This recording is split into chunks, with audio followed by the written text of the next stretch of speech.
hoje. Então, olha, gente, Santa Catarina se destacou em 2022 ao instituir, por meio de uma lei estadual proposta pelo deputado Altair Silva, o mês de maio como o período oficial para a promoção da saúde dos animais de produção. E a SIDASC organizou a primeira celebração em 2025, incluindo também a sanidade vegetal. E o sucesso levou o Ministério da Agricultura e Pecuária a incluir a data no calendário nacional. O objetivo é conscientizar sobre a importância da sanidade animal e vegetal para a segurança alimentar e a saúde pública. Em 2025, a SIDASC irá então abordar 9 temas em campanhas e palestras, destacando o Fórum sobre a febre aftosa, celebrando 18 anos de reconhecimento de Santa Catarina como zona livre da doença sem vacinação.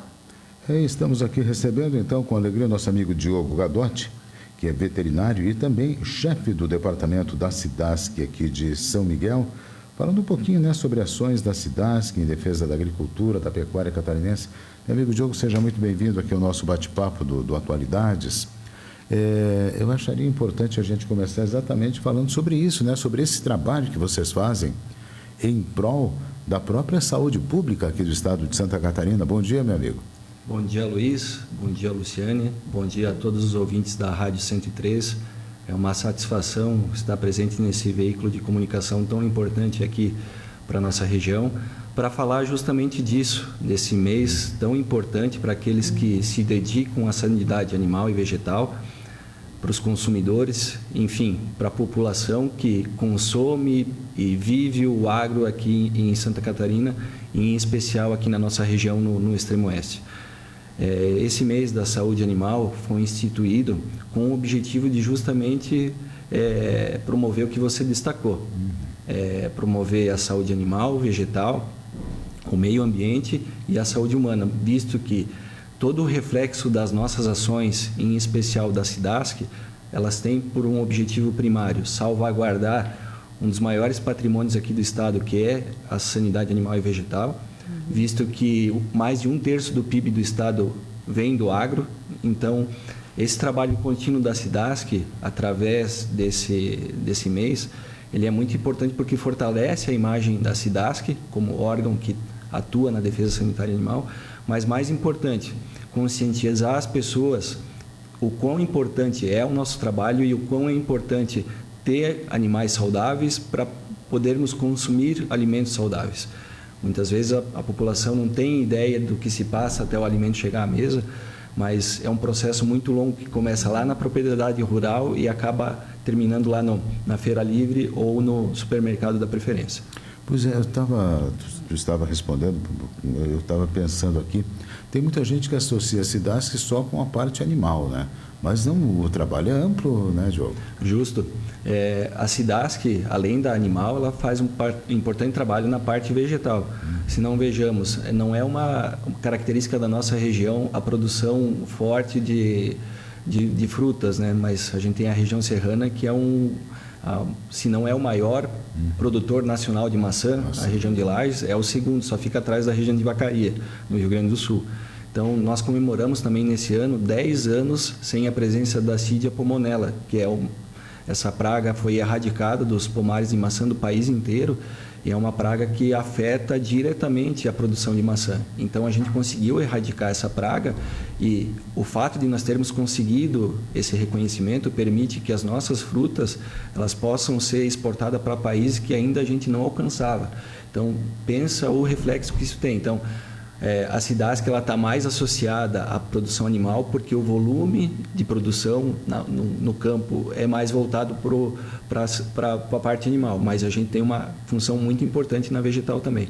Tem a parte da classificação de produtos de origem vegetal. Se não vejamos a atuação da SIDASC nas aduanas de ingresso, como o exemplo em Dionísio Cerqueira, onde a gente atesta a sanidade desses vegetais ou frutas para que eles possam ingressar no estado. Enfim, lá no litoral, o fornecimento de pescado, marisco, enfim, frutos do mar, a parte de horticultura. Então, o nosso estado ele é muito rico em produção agropecuária, não só na parte animal. E a SIDASC atua em todas essas frentes, garantindo o quê? Garantindo que ao chegar à mesa do consumidor, cheguem alimentos com inocuidade, que o consumidor possa ter garantia de que ele vai consumir e não vai ter problema algum. E a nível primário, que é nas propriedades rurais diretamente, garantir a sanidade. Esse ano nós comemoramos 18 anos de reconhecimento de área livre de febre aftosa sem vacinação e fomos o primeiro estado do país a ser reconhecido de tal forma, a nível mundial. E isso para nós nos abriu um mercado para exportação, principalmente de carne, gigantesco. Então, hoje, Santa Catarina é a potência que é no agro, porque isso começou com um trabalho lá atrás, na década de 60, 70, e hoje nós que estamos aqui, a nossa função é manter, né, que é mais difícil do que conquistar. E nesse mês a gente quer o quê? Informar a população do que a gente faz para manter esse status, né, esse serviço de defesa sanitária de excelência aqui no estado. Vamos falar então dessas ações que vão ocorrer agora esse mês, né? E até aqui a gente fala de 9 temas de campanhas e palestras. O que seriam esses 9 temas? Bom, o carro-chefe é a febre aftosa, né? Os 18 anos. Mas nós também somos reconhecidos por já estarmos há mais de 10 anos, sermos reconhecidos como área livre de peste suína clássica, que é uma doença que acomete suínos. 10 anos de erradicação da Cídia pulmonella, que é uma praga de pomares de maçã e pêssego. Nós temos a educação sanitária, que é um dos carros-chefes da SIDASC. A educação sanitária é a atividade em escolas, tanto do interior quanto da cidade, para conscientizar das ações e da importância dos produtores, formar pessoas, cidadãos mais conscientes com relação à defesa agropecuária. A campanha de cadastro agropecuário do porquê da importância de os produtores rurais terem as propriedades com o cadastro atualizado, as barreiras sanitárias, as fixas e as móveis, para a gente mitigar o risco de ingresso de pragas, enfim, ou de trânsito de animais sem documentação sanitária, enfim. A questão da influenza aviária, que permite com que o Estado continue exportando para os mercados mais exigentes. Então, a gente tem uma gama muito ampla de assuntos para tratar e muitas vezes não dá tempo de falar de tudo, né? Realmente, a gente liga a SIDASC apenas à fiscalização, né? E olha quanta coisa que envolve, né? Justamente. Então, o nosso trabalho nos últimos anos vem sendo o quê? Desmistificar um pouco a atuação da SIDASC. Claro, a gente faz uma parte de fiscalização, mas eu gosto de fazer uma analogia de um pai ensinando um filho, né? Quando a gente vai nas propriedades, o que a gente busca? Não é só punir, a gente procura orientar. E a questão da orientação, por que ela é importante? Por que é importante a gente cobrar algumas ações dos produtores? Tudo que foi conseguido até hoje, nada foi sozinho. Não foi a SIDASC sozinha que fez isso. Foi uma parceria, foi um trabalho construído a muitas mãos. Então, teve o trabalho e a conscientização dos produtores rurais, os poderes públicos municipais, estaduais e federal, o trabalho da SIDASC como órgão executor de políticas públicas. Então, o que a gente tem feito é trabalhar a educação sanitária, levar essas informações para as escolas, porque todos nós aqui nós temos curso superior e nós sabemos o quão importante é a educação e quão importante é a educação para a formação de um povo esclarecido e que sabe dos seus direitos e das suas obrigações. Então, nós termos cidadãos conscientes, formar isso na base, que é nas escolas, nas primárias, nos leva a plantar aquela sementinha para colher lá no futuro, de ter cidadãos mais conscientes e mais responsáveis. Então, esse trabalho da SIDASC ele é muito amplo, a fiscalização é parte dele, mas a gente busca fazer o quê? Orientar. A partir do momento que a orientação não surte efeito, aí é uma outra coisa, porque também a gente tem que resguardar aquela maioria da população dos produtores rurais que trabalham de forma correta. Então, senão vira anarquia, né? Então, é certo. É isso. É por aí. Eu sei que quando a gauchada vai fazer um rodeio, né, passa por vocês para ver se o cavalo tem mormo ou não, né? E agora eu queria também fazer uma pergunta assim, bem de uma curiosidade minha. A gente sempre bateu muito em cima dessa questão da área livre de febre aftosa sem vacinação. A mídia que a gente utiliza dizer que é sem vacinação é por uma questão simples mercadológica ou tem alguma coisa a mais, Diogo? Não, justamente, existe a questão de mercado, claro, mas existe uma questão epidemiológica da própria doença, né? Então, o fato de hoje a gente ter esse reconhecimento comprova o quê? Que realmente o nosso rebanho ele não tem a doença. Então, esse é um trabalho que foi construído lá no final da década de 60 e 70. Então, se começou com um determinado tipo de vacina, então a gente vacinou com uma vacina da tecnologia da época, evoluiu para uma vacina melhor, e lá na década de 90, nos anos 2000, mais precisamente, a gente parou com a vacinação. Por quê? Porque a gente entendia que para acessar outros mercados, a gente precisava dar esse passo, né? De comprovar que realmente a gente não tem doença. Por quê? Porque realmente ela não existe, ou porque vocês utilizam a vacina e ela não aparece, né? Então, isso para nós foi um passo muito importante. Tanto é que na década nos anos 2000, vocês devem se recordar que no município do Rio Grande do Sul deu um foco muito grande de febre aftosa. Sim. E trouxe um impacto muito grande para o Rio Grande do Sul. E naquela época o estado de Santa Catarina recentemente tinha tirado a vacina e sofreu uma pressão muito grande para voltar a vacinar. E o governo à época e a SIDASC trancaram o pé e disseram: não, nós temos condições de nos mantermos assim, porque nós temos um corpo técnico capacitado, nós temos estrutura, nós temos como garantir a sanidade do rebanho. E foi uma decisão acertada, porque hoje a gente colhe os reflexos dessa decisão. Então, a gente não vacina por quê?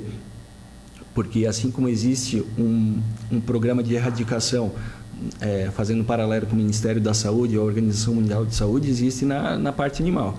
Então, o primeiro passo foi vacinar, depois foi retirar a vacina, fazer inquéritos soroepidemiológicos. Então, o que a gente fazia? Ia até as propriedades, pegava propriedades sorteadas, fazia colheita de sangue para saber se não tinha o vírus circulando. Então, isso foi feito por algum tempo e depois disso a gente parou de fazer esse tipo de vigilância, que é uma vigilância que a gente considera passiva, e passou a ativa. Então, hoje, o que a gente faz? A gente, com frequência, a gente faz visita a propriedades rurais, eu falo visita, não fiscalização, e a gente faz um questionário com os produtores rurais para saber como é que está a sanidade, a gente faz uma avaliação de uma forma geral. E hoje é por isso que a gente não vacina, porque a gente alcançou um status tal que não há mais necessidade de vacinar. E a gente colhe os reflexos disso, tanto é que as nossas exportações aí, nós só perdemos na exportação de carne suína para o Paraná. Nós somos o maior produtor e o segundo maior exportador. Ao contrário, nós somos o segundo maior produtor e o maior exportador de carne suína do Brasil, que corresponde a 1% do território só do país. Puxa. E o mormo também acabou? Ainda tem? Como é que está isso? O mormo, aqui na nossa região, ele é uma realidade distante. Não é que não tenha. Esporadicamente, a gente tem alguma coisa assim, mas faz muito tempo que a gente não tem. Tanto é que o Ministério da Agricultura, ele baixou uma instrução normativa que hoje a gente só pode fazer o sacrifício sanitário, no caso de animais com mormo, se o animal tiver sinais clínicos, nem hoje com resultado laboratorial apenas. Então, essa é uma normativa para o país inteiro, mas existem regiões do país, como o Nordeste, que o mormo é endêmico. E o problema do mormo é o quê? Ele é uma zoonose, então ele passa do animal para o ser humano e ele é uma enfermidade muito grave. Então, por isso, dá atenção com essa doença. Então, hoje, não existe mais a obrigatoriedade do exame de mormo para eventos, enfim, mas a gente continua recomendando fazer. Por quê? Porque é uma garantia, né? Muitas vezes... Hoje, ele não representa para o agro de Santa Catarina uma fonte de recursos, mas a nível pessoal, né, como um animal quase que de companhia, né, dos produtores, a exceção da região serrana, que usa mais para o trabalho e algumas propriedades maiores aqui, o cavalo, o equino, ele é um pet praticamente, então ele é utilizado para esporte, né, para diversão. Então, por que não investir um pouco mais na saúde desses animais para a gente ter saúde também? Tem cavalo aí que custa 50, 100 mil reais, né? Então, um exame de mormo custa 150, 200. Nossa. Acho que perante o valor do animal, ou o valor afetivo, é um valor muito pequeno, né? Eu até nem sabia que não exigia mais, né? Mas olha só, vale a pena fazer do mesmo jeito, né? Sim. Muito bem. Ju, bate-papo muito bacana aqui, né? Mais alguma consideração? Sinta-se em casa, meu amigo. Luiz, primeiramente agradecer mais uma vez a disponibilidade do espaço. Então, só para destacar, hoje também de 5 municípios, os 5 maiores municípios aqui da região que possuem propriedades certificadas como livre de brucelose e tuberculose, 3 estão aqui no extremo oeste. Então, nós temos Itapiranga, hoje nós temos 161 propriedades com certificado de livre de brucelose e tuberculose. Tunápolis, 128. Iporã, 124. 5 municípios do estado com maior número de propriedades certificadas, 3 estão na nossa região. É um trabalho construído a muitas mãos. E outra coisa, educação sanitária. A nossa presidente, a Celes, ela gosta muito de enfocar isso. A educação é a alma do negócio. Então, a gente vai trabalhar muito nisso. As escolas que quiserem serem parceiras do projeto, a gente está à disposição na SIDASC. As portas da SIDASC estão abertas para receber os produtores rurais ou a população que precisa de informação e informar que a SIDASC ela trabalha dentro dos preceitos da administração pública. Então, legalidade, transparência, visibilidade. Então, nós procuramos fazer o nosso trabalho dentro da lei. Fazendo dentro da lei, e isso é para tudo na vida, né? Ninguém tem problema nenhum. A SIDASC é parceira do produtor rural e da comunidade. E precisando, a gente está à disposição. Muito bem. Nosso amigo Diego Gadotti conversando aqui com a gente. Diogo Gadotti conversando aqui conosco. Veterinário-chefe do departamento da SIDASC aqui de São Miguel do Oeste, nesse nosso bate-papo aqui da manhã de hoje. Diogo, obrigado mais uma vez. Sair daqui para o intervalo comercial, a gente volta em instantes aqui no Atualidades. Em nome do Hospital São Miguel, do Ítalo Supermercados,